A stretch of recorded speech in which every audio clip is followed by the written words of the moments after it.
I bought a new house in the small town of Winthrop. The house was cheap, but the most important part was that I needed to get away from the city. A few months ago, I had a run-in with a stalker. While I had managed to get him arrested, I couldn't shake the feeling of eyes just constantly watching me. I felt like there were eyes everywhere, at home and on the street, so I decided to move out into the country to somewhere with less people, just for peace of mind.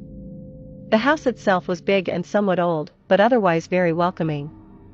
The agent who introduced me to the house had been required to mention that a serial killer had lived here in the past, which was why the house was so cheap.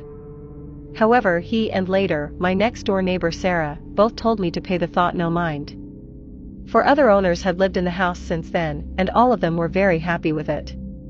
I loved the house. Its interior furnishings were beautiful and very comfortable. The people of Winthrop were friendly, often bringing over freshly baked pastries or inviting me over for dinner. Get-togethers, they said, were the key to making sure everyone who lived in Winthrop loved it there. Yet after a week, I stopped loving it. The feeling of someone watching returned, worse than before.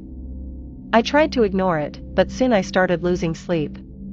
Giant bags grew under my eyes and I began yawning almost as much as I breathed. Sarah was kind enough to let me stay in her house for a few nights. It was during this time that I heard the legend of Forrest Carter, the serial killer who had lived in my house. While no one knows his exact kill count, Carter, also known as the Winthrop Peacock, was a man with extremely severe case of narcissism. Legends say that he couldn't fall asleep if he didn't feel like he was being watched. He was finally arrested for putting up a scarecrow to watch him during the night. Only it wasn't a scarecrow. Carter had murdered a 17-year-old girl, just so her corpse could stare at him. The story gave me shivers, and after I went home, I felt like there were hundreds of pairs of eyes just watching me no matter how I turned.